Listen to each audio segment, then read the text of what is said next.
আজকের ক্লাসে আমরা ক্লাস 6 এর রায় ও মার্টিন 2026 প্রশ্নবিচিত্রার বাংলার সেকেন্ড সেমিটিভের 2 নম্বর মডেল সেটের প্রশ্নোত্তরগুলি আলোচনা করব। হাই বন্ধুরা, স্টাডি রুমে সাবস্ক্রাইব করে বেল আইকনটি অন করে রাখো। প্রথমে আছে সঠিক উত্তরটি বেছে নিয়ে লেখো। প্রথম প্রশ্ন হলো বাসে ভিড় দেখা যায় ফসল উঠলে। 2 নম্বর প্রশ্ন হলো মানভূম দেয়াল চিত্রের প্রতীক হলো পদ্ম।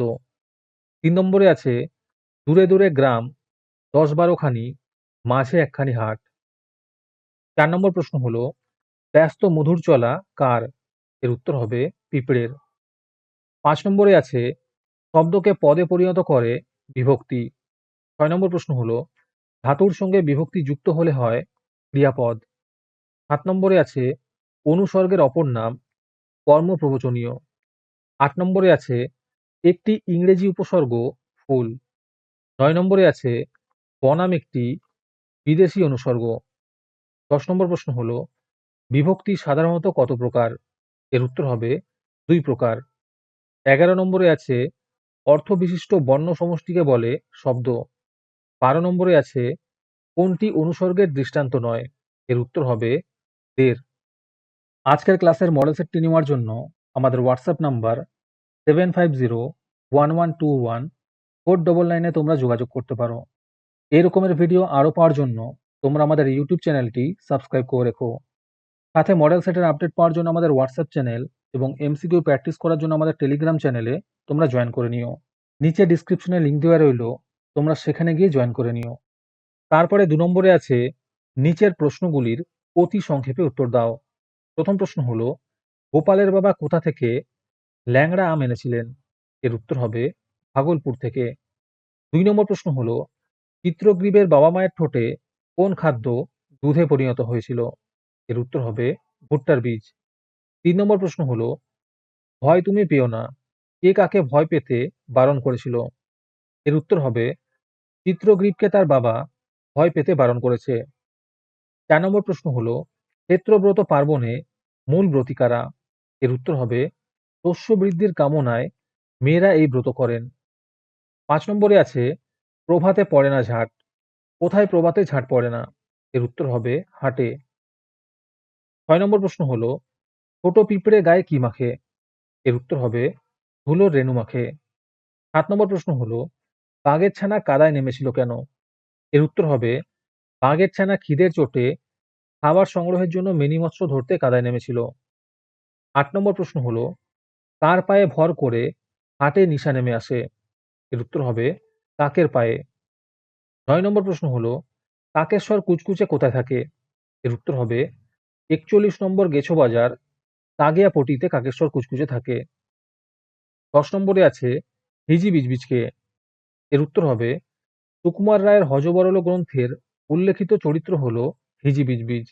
সে এক অদ্ভুত ধরনের জন্তু। তাকে দেখে বোঝা যায় না যে সে মানুষ না পেঁচা না ভূত না বাঁদরের মতো দেখতে। বিভিন্ন সময় সে নিজের পরিচয় বিভিন্নভাবে দিয়ে থাকে।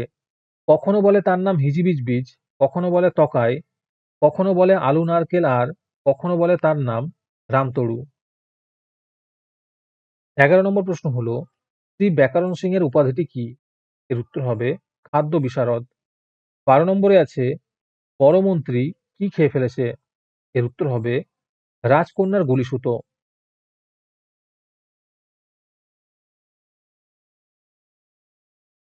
তারপরে 3 নম্বরে আছে যে কোনো দুটি প্রশ্নের উত্তর দাও। এই প্রশ্নের উত্তরগুলি আমি তোমাদের দেখিয়ে দিচ্ছি, তোমরা দেখে দেখে নোট ডাউন করে নিও। প্রথম প্রশ্ন হলো এই হয়তো সশরীরে রাঁচি ফেরার শেষ সুযোগ, কোন সুযোগের কথা বলা হয়েছে?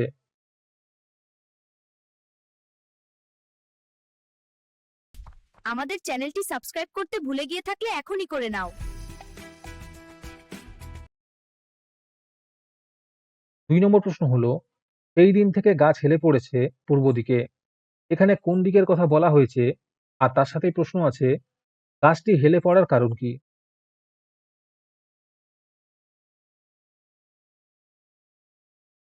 3 নম্বর প্রশ্ন হলো বসুধরা ব্রত সম্পর্কে যা জানো সংক্ষেপে লেখো। তারপরে 4 নম্বরে আছে নিচে যে কোনো দুটি প্রশ্নের উত্তর দাও। প্রথম প্রশ্ন হলো, হাট কবিতায় হাটের যে রূপ বর্ণিত হয়েছে তা সংক্ষেপে লেখো।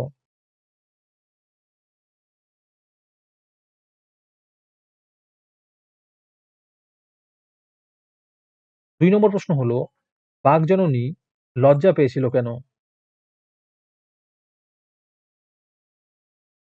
৩ নম্বর প্রশ্ন হলো, প্রকৃতির বুকে শরতের আশীর্বাদ কিভাবে ঝরে পড়ে?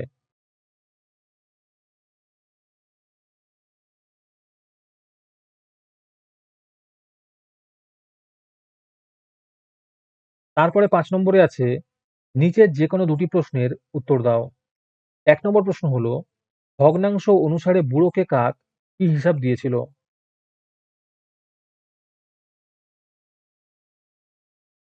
২ নম্বর প্রশ্ন হলো, বুড়োর হিসেবে বয়স বাড়ে না কেন লেখো।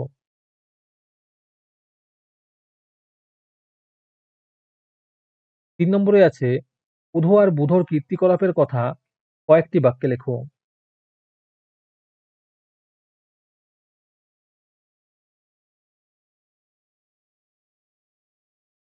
৬ নম্বরে আছে, পদান্তর করো, যেকোনো দুটি করতে বলেছে। তাৎক্ষণিক হবে তাৎক্ষণিকতা, হিম হবে হিমেল, জঙ্গল হবে জংলি।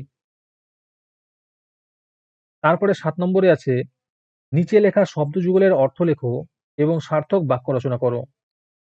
দয়বয় দীর্ঘী প হবে জলবেষ্টিত ভূখণ্ড, আর এটা দিয়ে বাক্য রচনা হবে, শ্রীলঙ্কার দেশটি ভারতের দক্ষিণে অবস্থিত একটি দ্বীপ। আর দয় দীর্ঘী প হবে প্রদীপ, আর এইটা দিয়ে বাক্য রচনা হলো, সন্ধেবেলা গৃহবধূরা তুলসী মঞ্চে দীপ দেয়।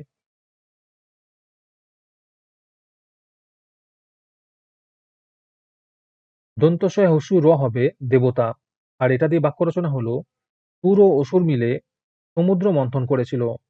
তালব্যস্বয় দীর্ঘ র দিয়ে হবে বীর, আর এটা দিয়ে বাক্য রচনা হবে, মহাভারতের অর্জুন একজন সুরযোদ্ধা। দন্তনেহসী তয়হসী হবে নিত্য, আর এটা দিয়ে বাক্য রচনা হবে, নীতিদিন নিয়ম মেনে শরীরচর্চা করা প্রয়োজন। আর নয় দীর্ঘী তয়হসী হবে আদর্শ, এটা দিয়ে বাক্য রচনা হলো, জীবনে উন্নতির জন্য মহাপুরুষদের নীতি অনুসরণ করা উচিত।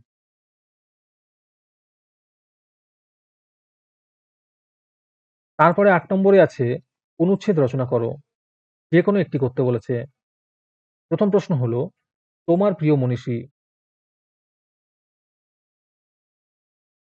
এই রচনাগুলো তোমরা শুধুমাত্র আমাদের চ্যানেলেই পাবে, তাই এখনই চ্যানেলটিকে সাবস্ক্রাইব করে নাও এরকম ভিডিও আরো পাওয়ার জন্য।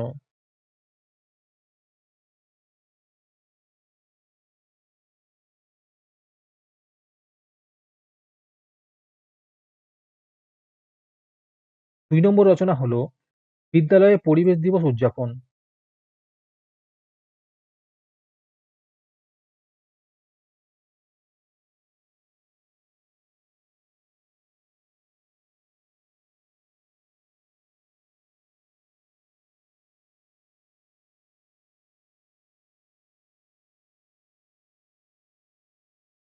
আজকের ক্লাসটি তোমাদের ভালো লেগে থাকলে ভিডিওটিকে লাইক এবং চ্যানেলটিকে সাবস্ক্রাইব করে দিও।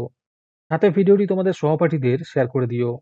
তাহলে আজকে এই পর্যন্তই, দেখা হচ্ছে পরের ক্লাসে।